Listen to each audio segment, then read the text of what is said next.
नमस्कार दोस्तों, स्वागत है आपका एक बार फिर से हमारे चैनल हनुमान भक्ति सागर पर, जहां मैं आपको श्रीमद् भागवत गीता के अध्यायों के बारे में बताती हूं।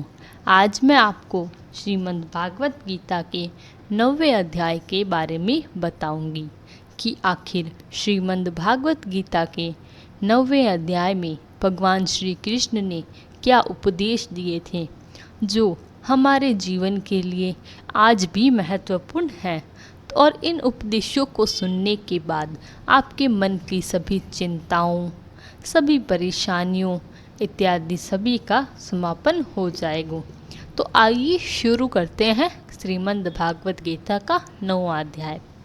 इससे पहले आप इस अध्याय में खो जाएं, हमारे चैनल हनुमान भक्ति सागर को सब्सक्राइब करना ना भूलें, ताकि आने वाली न्यू वीडियो की नोटिफिकेशन सबसे पहले आपको मिल सके। तो चलिए शुरू करते हैं। जय श्री कृष्णा। श्री कृष्ण जी बोले, हे अर्जुन, तुमसे ईर्ष्या नहीं है, इसलिए यह अति गुप्त शास्त्रीय ज्ञान और अनुभव तुमसे कहता हूँ। इसे जानकर तुम्हारा अशुभ ना होगा। यह ज्ञान सब विद्याओं में श्रेष्ठ तथा सब गोपनीयों में गुप्त एवं परम उत्तम प्रत्यक्ष फल वाला है और धर्मयुक्त है। साधन करने में बड़ा सुगम और नष्ट नहीं होता। हे परंतम, इस धर्म पर जो श्रद्धा नहीं रखते वे मुझे नहीं पाते और इस मृत्यु युक्त संसार में बार बार लौटते हैं। मैं अव्यक्त हूँ और मैंने ही यह सब प्रकट किया है। सब प्राणी मुझ में स्थिर हैं, किंतु मैं उनमें नहीं हूँ। मुझ में अब भूत भी नहीं है। मेरा यह ईश्वरीय कर्म देखो। मेरी ही आत्मा सब भूतों का पालन करती हुई भी नियत नहीं है। जिस सर्वत्र बहने वाली महान वायु समस्त आकाश में व्याप्त है, उसी प्रकार सर्वत्र भूत मुझ में है, ऐसे समझो। हे कोतय, सभी जीव कल्प के अंत में मेरी प्रकृति में आ मिलते हैं और कल्प के प्रारंभ में उनको फिर उत्पन्न करता है। उसी प्रकृति का आश्रय लेकर उनके गुण व स्वभाव वाले समस्त भूत वर्ग को मैं बार बार उत्पन्न करता हूँ। हे धनंजय, मेरे ये कर्म मुझे नहीं बांधते, क्योंकि मैं उदासीन हूँ। इस तरह इनसे आसक्त नहीं हूँ और स्थिर नहीं हूँ। मैं अध्यक्ष होकर प्रकृति द्वारा चराचर जगत को उत्पन्न करता हूँ। हे कोत्य, इसी प्रकार यह जगत बनता बिगड़ता है। मूर्ख लोग मेरे स्वरूप को नहीं जानते कि मैं समस्त चराचर का स्वामी हूँ। जो मुझको समस्त जानकर मेरी अवहेलना करते हैं, उनकी आशा व्यर्थ, कर्म निष्फल, ज्ञान निरर्थक, चित्त भ्रष्ट है। वह मेरी उस आसुरी शक्ति के वश में है जो मोह को उत्पन्न करती है। हे पार्थ, विवेकी जन जो देवी प्रकृति में स्थित है, वह मुझे संसार का आदि अनिवासी जानकर अनन्य मन से बजते हैं। वह दृढ़ व्रती सदा मेरे कीर्तन करते और भक्ति से उपासना करते हैं। कोई एकत्व से, कोई पृथकत्व से और कोई मुझे अनेक रूप वाला विश्व रूप मानकर उपासना करते हैं। योगगत में हूँ, समात यज्ञ में हूँ, पितृ यज्ञ में हूँ और औषधि मंत्र होम का साधक, घृत अग्नि और होम भी मैं ही हूँ। इस जगत का माता पिता, धारण करता, पितामह, जानने योग्य पदार्थ ओलंक, ऋग्वेद, सामवेद और यजुर्वेद भी मैं ही हूँ। गति पालन करता, प्रज्ञ साक्षी, निवासी स्थान, रक्षक, मित्र, उत्पन्न करने वाला, संहार करने वाला, आधार, प्रलय स्थान और अविनाशी बीज मैं ही हूँ।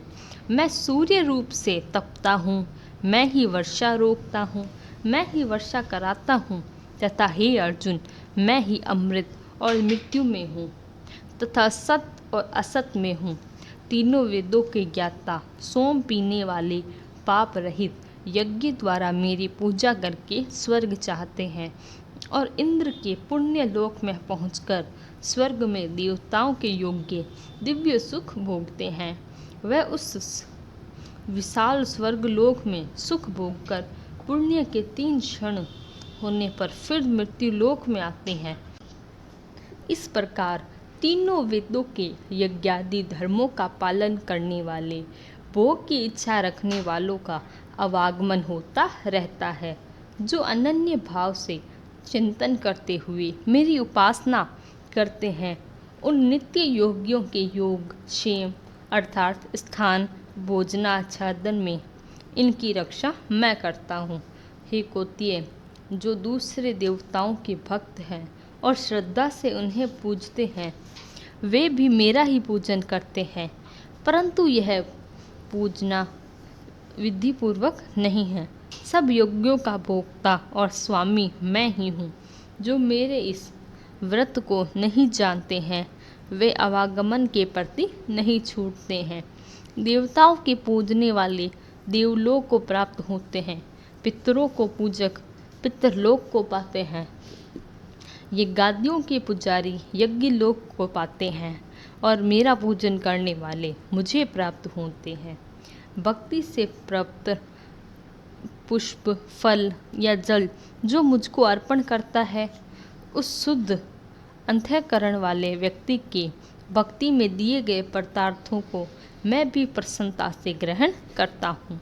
हे कौत्य, जो तुम करते हो खाते हो वह सब मेरे अर्पण करो। ऐसा करने से कर्म बंधन रूप शुभ अशुभ फलों से मुक्त हो जाओगे और संन्यास योग में युक्त होकर मुक्ति व मुझको अवश्य पाओगे। मैं समस्त भूत के समान हूँ, न कोई मुझे अप्रिय है न प्रिय। जो कोई मुझको भक्ति से भजता है वह मुझ में है और मैं उसमें हूँ। यदि कोई दुराचारी भी हो और अनन्य भाव से मेरा भजन करे, उसको मैं साधु ही मानता हूँ, क्योंकि उसमें उत्तम मार्ग ग्रहण किया है। वह शीर्षी धर्मांता में होता है और चिर स्थायी शांति को पाता है। हे कौत्य, यह निश्चय करके जानो, मेरे भक्त कभी नाश को प्राप्त नहीं होता। हे पार्थ, मेरा आश्रय पाकर नीच कुल में उत्पन्न स्त्रियां, वैश्य और शुद्ध भी उत्तम गति को पाते हैं। फिर जो पुण्यवान भक्त राज ऋषि और ब्राह्मण हैं, उनकी तो बात ही क्या। अतः इस नाशवान और दुख भरे संसार में जन्म पाकर तुम मेरा ही भजन करो। मुझ में ही मन लगाकर मेरे भक्त बन जाओ। फिर मेरी पूजा और मुझसे नमस्कार कर मुझसे लो लगाए रहकर मुझ में ही लीन हो जाओ।